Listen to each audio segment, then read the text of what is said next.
Ако минатата година беше година на интеграциите и на решавање на тие внатрешни и регионални проблеми што ги имавме, ова година и следната се веќе прогласени за економски години и првите економски индикатори во таа насока се сосема јасни. Македонската економија бележи стапки на раст, какви што не сме виделе со години. Македонската економија и по квартали и по сектори оди како што не сме биле со темпо години и години наназад. Само еден податок покажува што значи кога ќе ги тргнеш настрана пречките према Европа и кога ќе се посветиш конечно на економијата. 625 милиони евра само за 2018 година, во годината во која добивме поканата за НАТО, а уште не сме станати членка.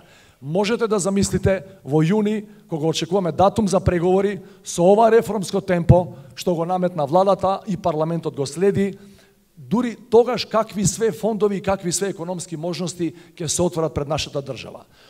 Од 2014, 15, 16 и 17 година исплативме 110 милиони евра за останати субвенции. Паралелно секоја година даваме 140 милиони евра субвенции.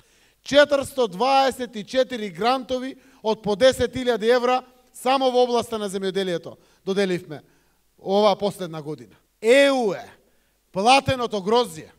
ЕУ е укинатата акциза на ракијата за 0%. Тоа е Европската унија. И мојот фак е економијата. Но нема развој и раст на економијата со тегови кои што ни ја влечат земјата доле. Нели имаше еден некој економски дрим тим на Груевски. Најдобрата година им била 2011 со 340 милиони евра странски инвестиции. Еве ги 624 милиони евра странски инвестиции. Платите пораснаа за 8,1%. И морам овде од Кавадарци да му одговорам на опонентот. Затоа што вели, ако има странски инвестиции, да ги каже Заев со име и со презиме кои се. Многу се, не ги знам, ама ќе ги прочитам сите до една се.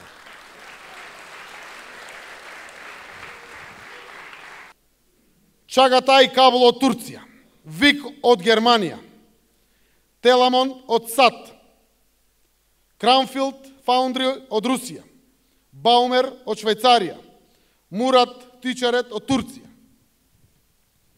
Дура од Соединетите Американски држави, Кеслер од Германија, Сега од Албанија, Реци ен Санс од Соединетите Американски држави, Джемдар Лајтенинг, Доган Automotive, Балканалар Пластик, Зенит од Обединетите Арапски Емирати, Герешаймер од Германија, Малкхохтра Кабелс од Индија, ОДВ Електрик од Германија со втор погон, Диатек од Италија со втор погон, Костел со втор погон.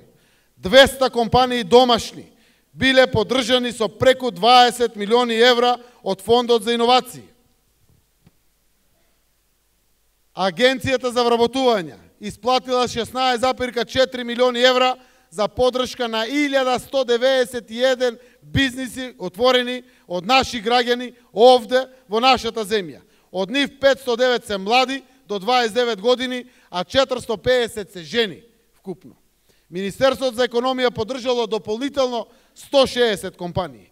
Други компании кои што инвестирале во државата се Каба Хербал, Оаза Алкалоид, Медикал 420, Летерс во Ресен, МАМ во Свети Николе, АЦПВ во Гостивар, Фарма Медика Канабис во Валандово, Фарма Ролпи во Скопје, Грин Лайф во Валандово, Канабис Про во Струмица, ТХЦ Quality Group во Росоман, Health Medical Solution во Гевгелија, Bull Building во Струмица, РСБ Solution во Карбинци, тие последните 40 милиони евра со 300 нови работни места. И да не зборам за сите други податоци. Почитувани кавадарчани, драга моја Тиквешио, нема што да се мислиме. Го бираме Стео Пендаровски, гласаме за бројот 3, ки имаме председател со кој што сите ќе се гордееме и сите ќе го доживееме тоа што го посакуваме. Горда земја која што чекори напред во НАТО, во Европската унија, со економски стандард, децата околу нас со перспективи. Заедно напред со Стево Пендаровски!